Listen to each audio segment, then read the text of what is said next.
Thank you so much for that kind introduction. I was mentioning to Dr. Rogers, I barely got here. On Wednesday, I woke up with a little cold. Yesterday, it was a big snowstorm in Cleveland, and even my dog didn't want to go out to do its duty, and somehow the skies cleared up, and I made it here. Next thing I'm in Houston, and I shed my coat. And I am missing my hockey game tonight.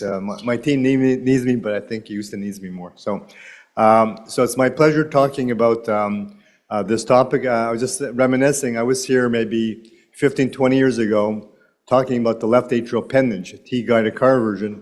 So I morphed from the appendage to the pericardium. So this lecture is multimodality imaging of pericardial diseases, targeted therapy. And on the left, you can see delayed enhancement MRI. On the right, you can see the therapeutic rilonacept. These are my disclosures.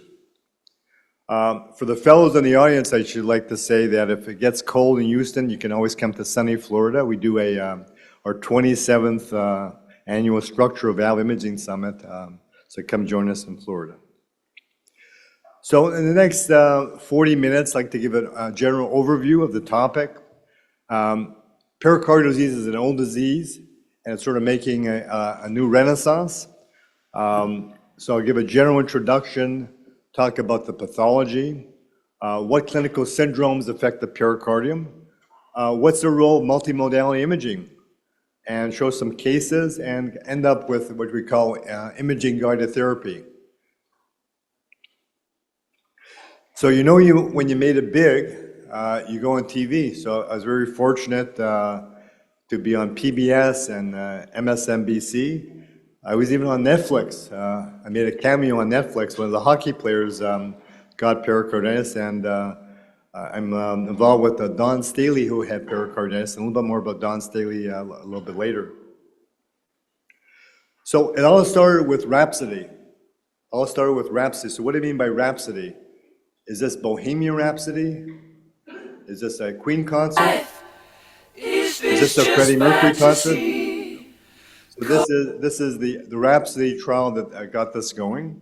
And as you can see here on the left, this was published in the England Journal of Medicine back in 2021. And more recently, the long-term extension was just published in JAHA in 2024. So this got the therapeutics started. And there's been an explosion of publications on IL-1 blockers in cardiology, especially on pericarditis, as you can see here, from JAHA to European Heart Journal. So cardiologists have to know about IL-1 blockers. And more recently, there was a nice review in JAMA in 2024. I'm very proud recently that we published an international position statement. We got 22 experts all around the world to come up with new concepts and advances in multimodality cardiac imaging for pericardial. And this was a labor of love to do this. There's no ACC guideline on pericardial, and this is the next best thing. And this came up with a multimodality approach and therapies for pericardial, whether acute or recurrent pericarditis, effusions, constriction, or pericardial masses. I should mention that there will be an ACC mini guideline, clinical concise guideline that we're working on that will be published based on this in January of 25. So these are the biologics that you need to know. On your far left, you see anakinra, which is a recombinant IL-1 receptor antagonist. In the middle is rilonacept, which is an IL-1 alpha and beta trap. And canakinumab, which we don't use much for this, is a monoclonal antibody, IL-1 beta. There is one other one called goflicacept, which is a Russian drug, but I don't think it ever make U.S. practice. I should also mention at the AHA, me and my colleagues presented the impact of pharmaceutically manufactured cannabidiol in recurrent pericarditis.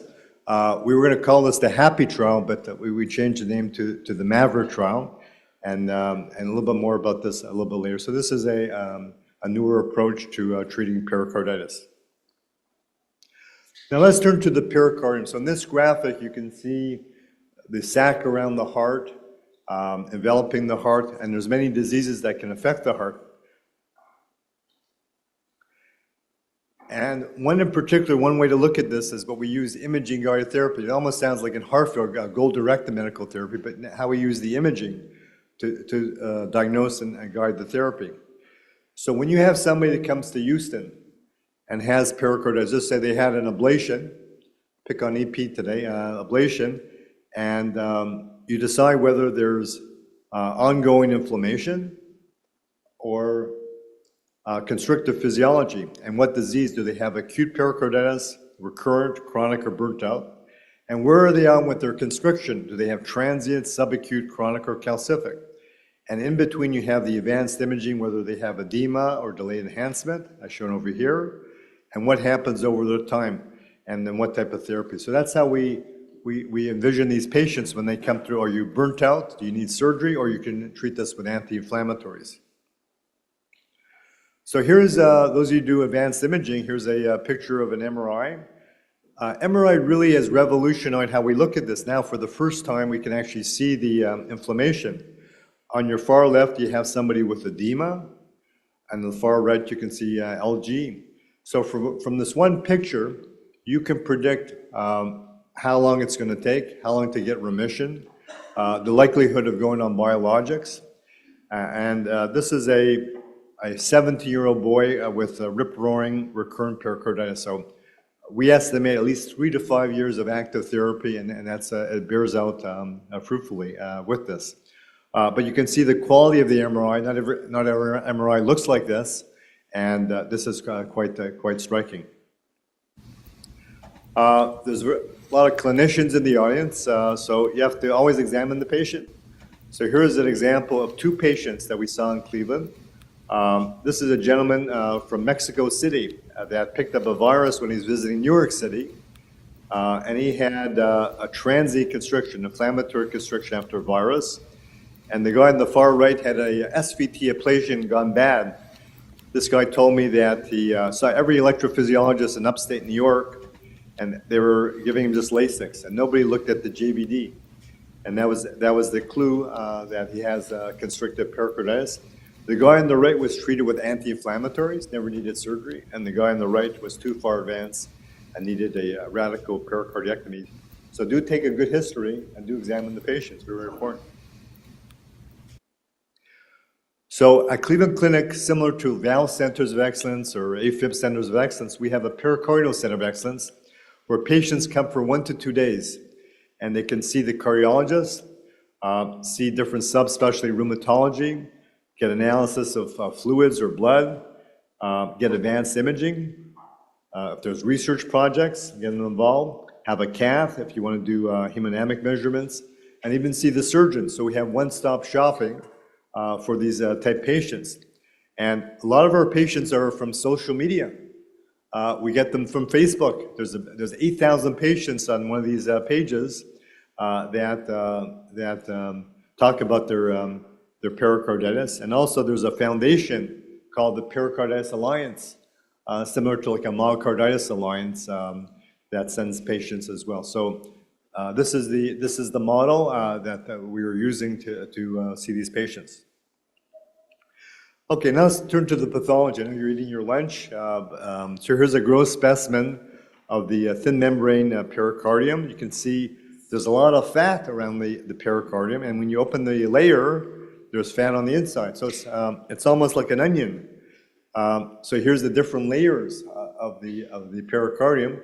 So if you start from the inside, you have the endocardium, the myocardium, and epicardial fat, the visceral layer, where the fluid is, potential space, the parietal layer, the fibrous layer, and epipericardial fat. So there's 2 layers of fat surrounding the heart. And fat's an important organ to study, but also you sometimes mix it up with effusion. So there's a lot of mistakes when you try to assess effusions and mixing that with epicardial fat.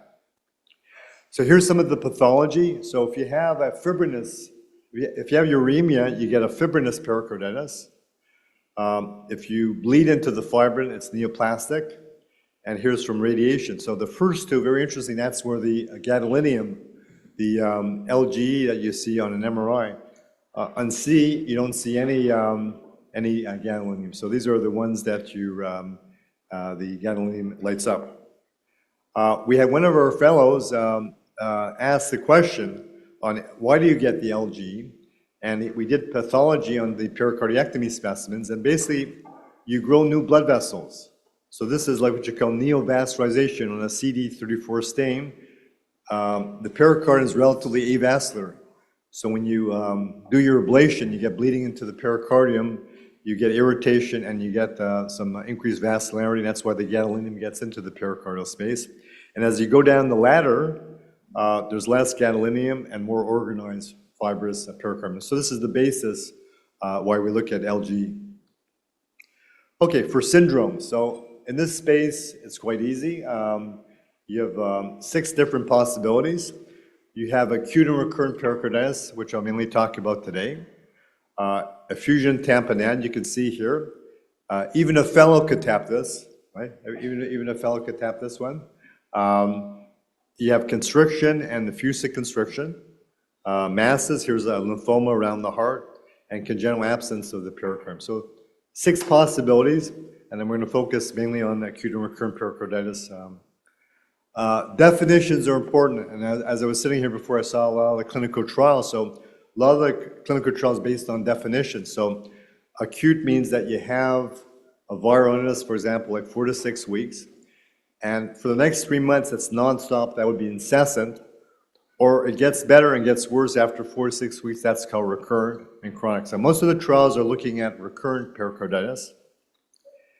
How do we define acute pericarditis? So this is based on ESC criteria, and it's very, very soft criteria. And I should mention I'm working on European guidelines, which actually is putting together pericarditis and myocarditis into one algorithm. So it'll be very interesting to see how that bears out. But pleuritic pain or a rub, EKG changes, an effusion, and that's the sort of soft findings because it's very, very hard to hear a rub, and patients complain of very big pain. EKG, if you have a young person, that could be physiologic ST elevation. Effusion, people can mix it up with fat. Objectively, you have CRP and you have an MRI inflammation. So you need 2 of 4 clinical criteria for the diagnosis. So this slide shows how common recurrent pericarditis. After you get one attack, 30% will have a recurrence. So if you have another attack, it'll be 50%. Another attack will be 75%. It keeps on coming back. It's estimated roughly 40,000, between 37 and 40,000 patients will be treated for recurrent pericarditis. So it's not that common, but it's probably more common than we think with us. So if somebody comes to Baylor College of Medicine, Texas Heart, with acute pericarditis, ER physicians will treat this, and most people will resolve. You never hear from them from cardiology. But roughly 15% will have some complication. 15% will have myocardial involvement, and a couple percent will have tamponade. Then it gets complicated with a third getting recurrent pericarditis, and then 6% have multiple recurrences. Then some will get this transient constriction, and then some will be chronic. So this is sort of the general scheme of how pericarditis behaves. We're focusing more on this complicated recurrent pericarditis. So back to our basketball player, coach. So Dawn Staley, actually, public knowledge, nothing different. So she was the Olympic basketball coach for the Rio Olympics.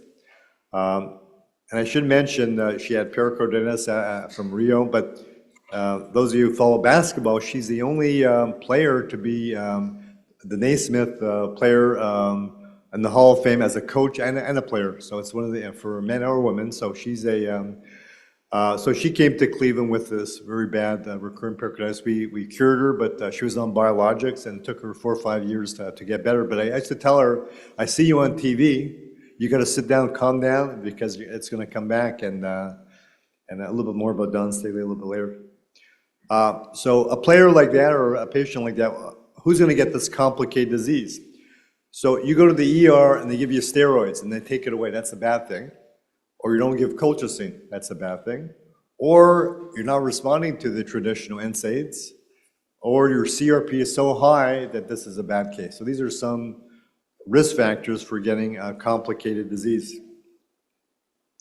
In the US, the most common cause would be virus or idiopathic. Could be the flu virus, COVID, it could be anything like that. If I gave this lecture in India, they would ask about tuberculosis. But a leading cause in the US, Canada, would be post-cardiac injury. When you do your pacemakers, ablations, PCIs, open heart surgeries, that's a leading cause. And here's an example of post-cardiac injury syndrome, post-traumatic, post-pericardiotomy, or post-MI. So this is a leading cause. These two would be the most common. Then you have autoimmune like lupus, or you have a neoplastic disease. So this would be the things that you would see. In terms of complicated pericarditis, we look at stages. So who thought it was this complicated? But it is complicated. You have acute, you can have first recurrence, multiple recurrence. You can have colchicine resistant or steroid dependent or constriction. And then what echo tests or MRIs do you do? Echo, when do you do MRI, when do you do CT? And what is the treatment? NSAID colchicine for a few months, NSAID colchicine for some more months, and then when do you throw in steroids or steroid sparing? When do you do pericardiectomy? And the paradigm has shifted, as you'll see a little bit later, how we approach this. Multimodality has played a major role. Who are the imagers in the audience? Raise your hand if you're an imager. Okay. So multimodality has played a major role, and this is from our guideline. Echo is always first line. So those who do echo, you're screening these patients, and then selective use for MRI or CT, and even PET CT. But it's very good for diagnosis. I showed you that MRI for prognosis, how long it's going to take, and surveillance. How often do you follow with these patients? So this is really revolutionized what we call imaging-guided therapy of pericarditis. Okay, here's 3 examples of an MRI, the constriction, the septal bounce. You see the calcium, this is tuberculous constrictive pericarditis. And those fellows taking the echo boards, this is called strain reverses. Basically, you got a patch of pink. So basically, the pericardium is holding back the myocardium. Strain reverses. So this is how you use multimodality. So as I mentioned before, you have to examine the patient, take a good history. Look at the chest x-ray, see the calcium. Echo is always first line, and MRI, CT are second line. Now in Ohio, we have a lot of obese patients, hard to see things. You want to look at inflammation. You want to look at calcium, so you may have to do the more advanced imaging tests. I'm not saying you have to do every test in every patient, but it's a protocol. This is from our JAMA article showing how echo, here in effusion, here the MRI, you can see the delayed enhancement and the edema, and here you see CT, you see the effusion and the calcium. So really, this is ideal for multimodality imagers for the pericardium. Okay, so here's a case. Here's a 23-year-old veterinarian student on NSAID and colchicine coming to Cleveland Clinic. So this is her phenotype. Her CRP and etc. were elevated, but this is her edema and her LG. So this is a very advanced case. So we were a little worried. The next stop would be steroids, and we said it's not such a good idea in a 23-year-old student. So she started on the biologics, and it's 2 years into this, it's all improved, and she's doing quite well. Contrast this with a 71-year-old physician who took the COVID booster, and he presented with classic EKG changes for pericarditis, effusion, septal bounce, some constrictive physiology, some Doppler variation of mitral and tricuspid inflow, borderline annulus reversus, and here's the MRI showing the delayed enhancement, and you can see over time he got better with the MRI. So he also was given biologics, avoiding the steroids. So this is a more modern approach to treating these patients. What is the standard therapy? So the standard therapy has been for acute and recurrent NSAIDs plus colchicine, just a difference in duration for the recurrent pericarditis. This is the standard therapy.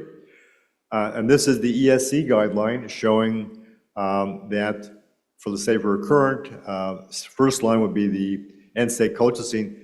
And the biggest fight in the office with the patient and the young people in the audience would be exercise restriction. So that's the biggest fight. People start to cry and say, I have to go to the gym, I have to exercise, but that's not such a good thing when you have this. Traditionally, they went to low-dose steroids. And then you would go with the biologics or DMARDs and then pericardiectomy. So this is, don't remember this, throw this out because there's a new paradigm shift how we work with these protocols. Okay, here's a busy slide showing, this is from one of our publications. So who's an EP in the audience? Raise your hand if you're EP. Anybody? Anybody from EP? Nobody? Okay. Not interested. Okay, so you do an ablation, you do a microperforation. You injure your pericardial cell. This is very simplistic. That injured pericardial cell releases an alarmin called IL-1 alpha. The IL-1 alpha attaches to the macrophage that are moving into the inflammation. There's activation of this NLRP3 inflammasome. You convert an IL-1 beta from the pro form to the active form. The beta and the alpha attach to these capillaries, causes a capillary leak, and you cause pericardial inflammation. So you have this cycle that sets up. In addition, you have activation IL-6 causing the CRP, and the COX causing fever. So if you have targeted therapy against IL-1 alpha and beta, this would be a good thing. So this is how the targeted therapy with the IL-1 blockers work. Here's a little bit more granular. You can see anakinra blocks is an antagonist to the receptor. Rilonacept is an IL-1 alpha and beta trap.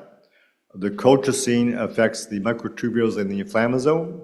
And then the canakinumab is a monoclonal antibody. And the new kid on the block is the CBD. And the CBD, they don't know exactly how it works, but they think it attenuates the inflammatory signaling pathways, inhibition of the inflammasome by inhibition of NF-κB, as is shown by the red dots, and may reduce inflammasome priming. So a little bit more about the Maverick trial presented at the AHA. So what are some of the trials that show this? So obviously we're not in the big field of intervention or valvular heart disease. These are small trials. This is a trial of 21 patients from Italy called the AirTrip trial. And this showed in 21 patients compared to placebo that anakinra lowered the number of recurrences dramatically compared to placebo, like 90% versus 25%. So a very dramatic role for anakinra. Now, anakinra is not approved in the US. It's off-label. It'll never be approved in the US because there's no trial on this. This is what people in Canada may be using, in Italy, Israel, that type of thing. So that's accepted there. We did the IRAP registry. This is a registry where in over 250 patients, they gave anakinra. So this is non-randomized, but the anakinra, after lowered recurrences, lowered admissions, lowered hospitalizations, and more importantly, people got off their steroids. So this is very important. So this was the first basis for the role of anakinra. So there's going to be a IRAP2 registry that we're working on as well. So here's a modern approach. So here's a 70-year-old man who's actually the father of one of our cardiologists. He had mitral valve repair at Cleveland, and they thought they were treating for endocarditis, but it turns out he had pericarditis. This is his presentation. He's also an atrial flutter. So he's a father of one of our physicians. He's a little bit diabetic. So he had elevated markers. He had an effusion. His MRI was very positive. So he had post-cardiac injury from his valve repair.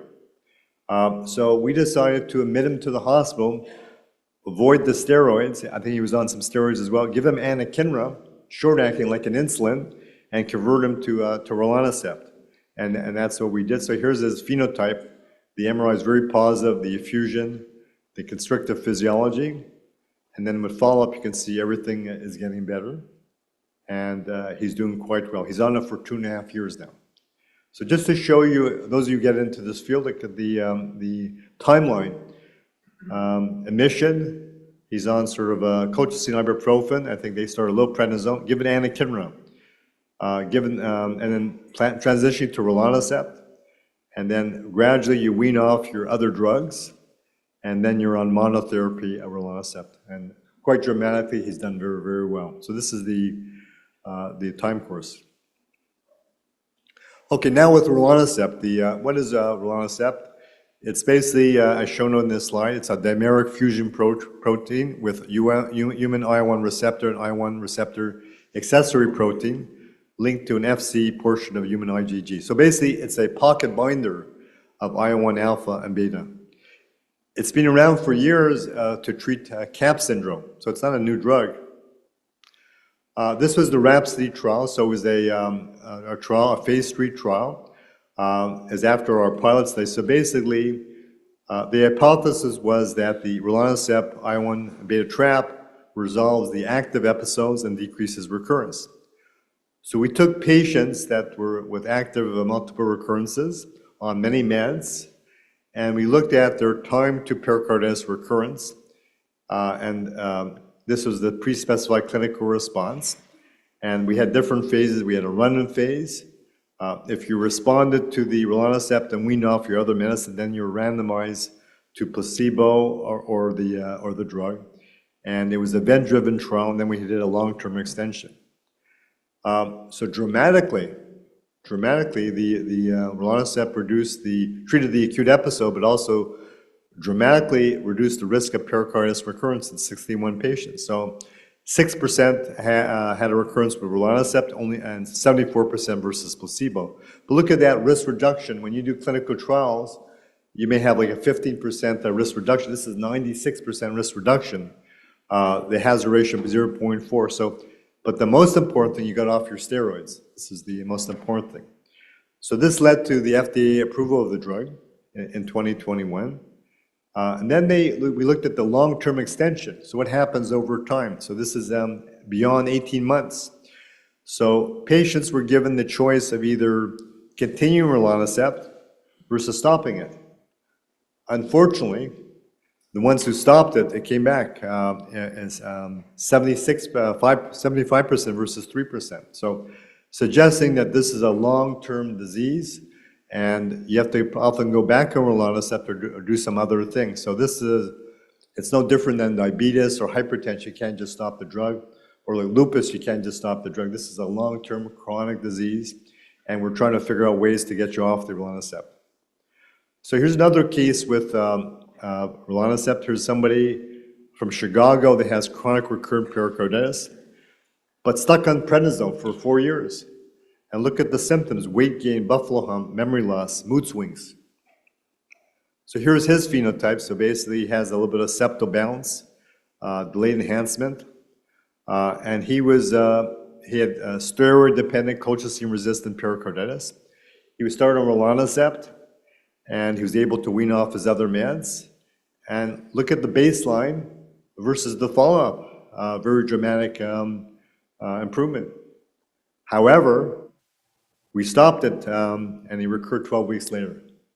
And he's back on rilonacept, and we're sort of scratching our heads now, how do we get him off this or other things, or does he have to be on a different dose of rilonacept? So we have over 600 patients that we have on rilonacept over the years, and a lot of them are 2-3 years coming up. Everybody's doing what they want to do. They're exercising, doing all these things, but now we have issues of trying to come off. So here's the dilemma. So we have a 64-year-old man with idiopathic recurrent pericarditis on rilonacept for 2 years. Do we stop it? It has a long half-life. Maybe you just stop it. Or do we wean it? So shared decision-making. You ask the patient, what do you want to do? These are the possibilities. And often they want to wean it. They're very nervous. They've been through hell to get here. So we've been doing a weaning protocol. Every couple of months we lower the dose. Often we add colchicine to that, and we're just trying. We have a paper that we're submitting about that wean may be a little bit better than stopping, so that's the ongoing research. So those of you who want to get in this field, these are some differences between anakinra and rilonacept. So anakinra is like an insulin, very short-acting insulin. It's roughly 100 milligrams per kilogram. You give it for a good year or more, and you can try to wean it slowly. It has a short half-life. Rilonacept, you heard about, you give a loading dose, then a weekly injection. So I would say I give it for at least 2 years now. I sort of tell them, like, almost sign on the paper, this is a 2-year commitment, and we're working out whether to stop it, do we have to measure levels, do we wean this, or some other biomarkers that we can measure, and we're not really using canakinumab, and there's a third drug called goflicicep. Now, goflicicep is a Russian drug. A funny story with goflicicep, we were getting involved with that trial, and all of a sudden, the Russia-Ukraine war broke out. And Cleveland Clinic Legal says, cease and desist, you cannot do this. So much for the goflicicep. So I'm not sure, it sounds like go something, but goflicicep, well, there was one trial published in JACC showing that's very successful. So here's the future, a recurrent pericarditis, a promising future for I1 blockers and autoinflammatory phenotypes. So here's the air trip with anakinra. This is rilonacept, the Rhapsody, and this is the Russian trial, so-called Russian trial. So actually, when I was on NBC, MSNBC, the reporter, they're very sharp. But I was wondering how they do their research when they ask you these questions. So probably one of the people that was helping with the research gave the reporter to talk about goflicicep, and there were 5 seconds before going on air, and I said, don't talk about the Russian drug, talk about the... So in mid-sentence, she changed the drug, so it was very interesting how the research when you see on TV. Okay, so what's happened over time? So this is I'm part of the residence registry, and this is a real-life registry of patients with recurrent pericarditis, and you can see over time, this is presented at ESC by my colleague Paul Kramer. So before 21, it was basically triple therapy, steroids, colchicine, NSAIDs. Then the drug got approved. You can see over time the steroid use went down and the biologics went up. So this is as of 23, you're trying to avoid the steroids. So this is a major paradigm shift. Now quickly to this Maverick trial, the cannabidiol. It took me a year to pronounce it right. Otherwise I just say CBD. So this was a phase 2 trial, multi-center study to look at commercially produced cannabidiol. Doesn't have any THC in it, so those of you who are interested, no THC in it. 27, not very many patients, 27 patients enrolled, 8 clinical sites, and the main endpoint was a very simple one, basically pain. NRS pain scale from baseline to 8 weeks, and these were some of the, CRP was a secondary endpoint. So very simple design, basically baseline, and then you had a treatment period, an extension period, and you dose titrate upward up to 10 milligram per kilogram BID of the dose. It's an oral solution. You study for 8 weeks. This was the primary endpoint on pain, and then the extension period, and you weaned off your other medicine.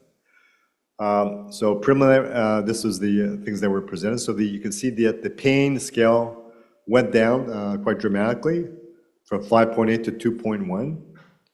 And the CRP also got improved, and those had elevated CRP.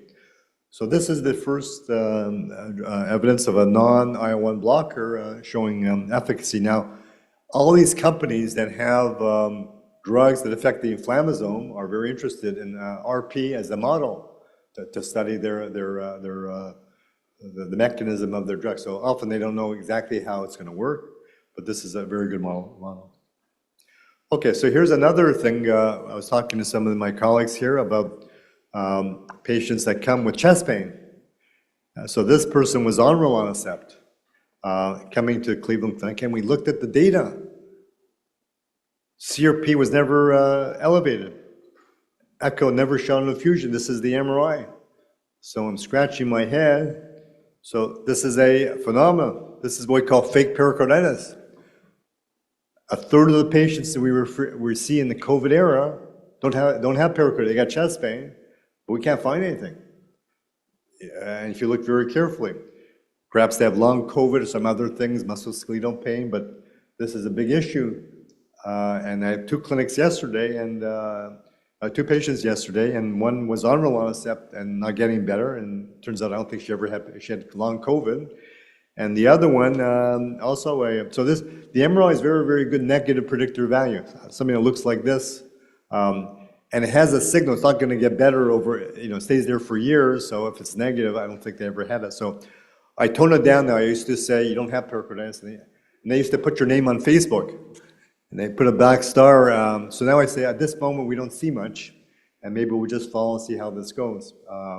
That's a big thing. The other thing about the MRIs, there are puppy mills that produce bad MRIs in the Ohio area. And I always trick the fellows because I said, where's the patient from? And I know it's one small town in near Cleveland, and this guy produces MRIs and everything's positive, and they're on all these drugs, and you have to undo that, and it's a big problem. But the fake pericarditis, we have actually one of your fellows that residents accepted to your program, Hattie, he's working on the manuscript on this. Okay, imaging guided therapy. So MRI is very, very important in this field.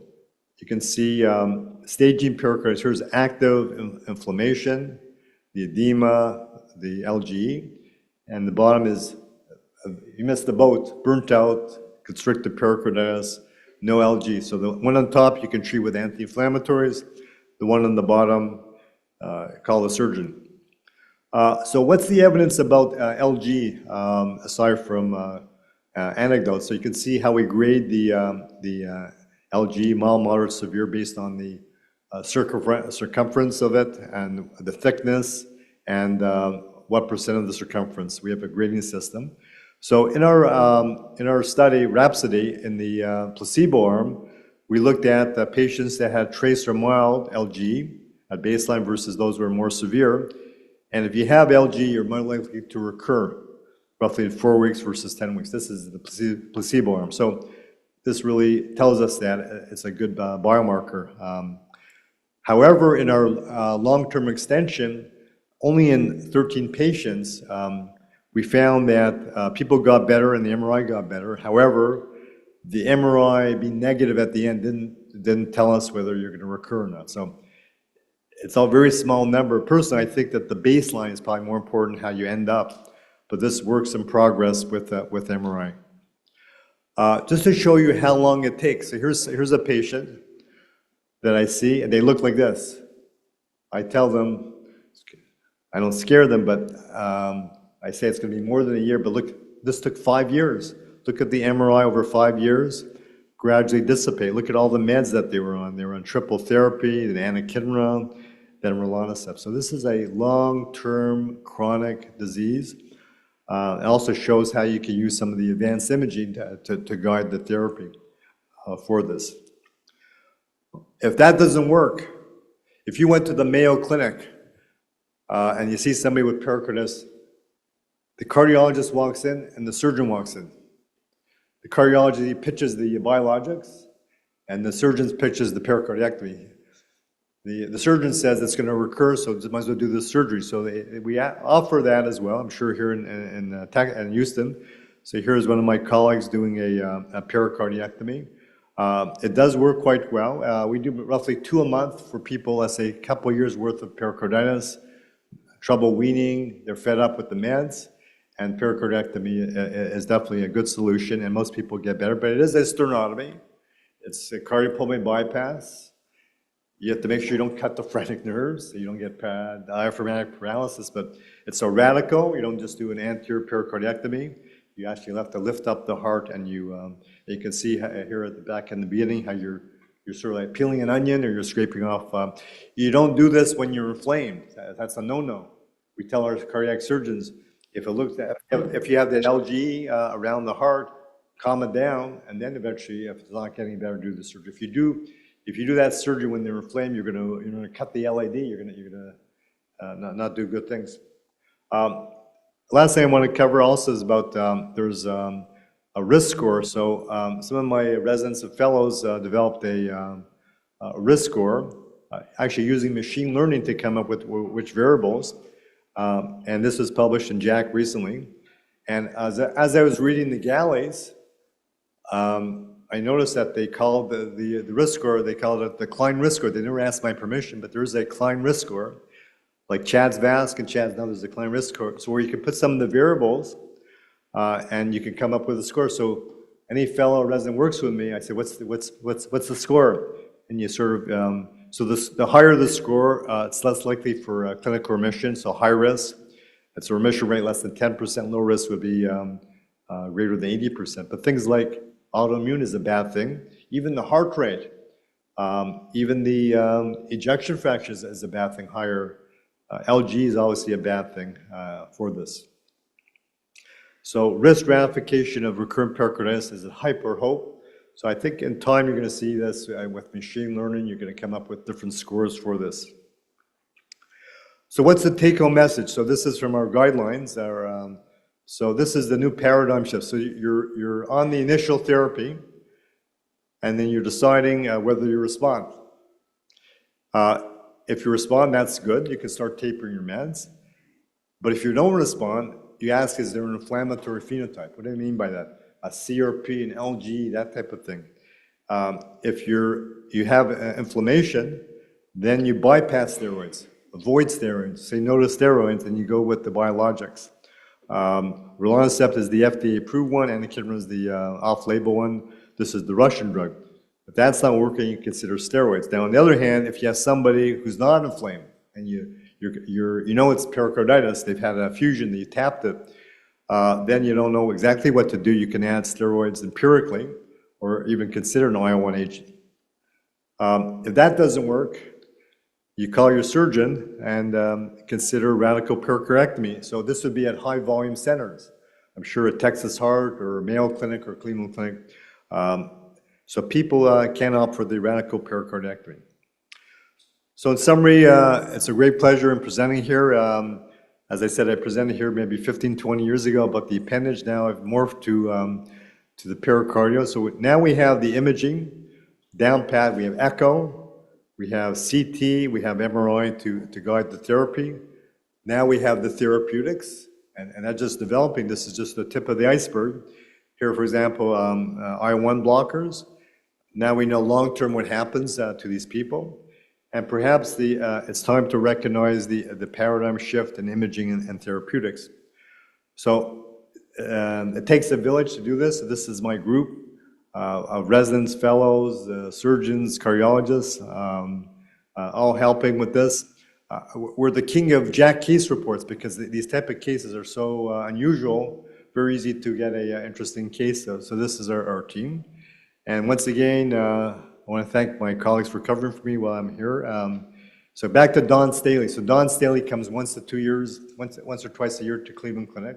This is during the COVID era. And this is her with me in NBC doing a recording about pericarditis. And last year she won the national basketball Final Four in Cleveland. So she cut down the net here in Cleveland. And once again, thanks to my Texas friends here for the hospitality. Thank you so much.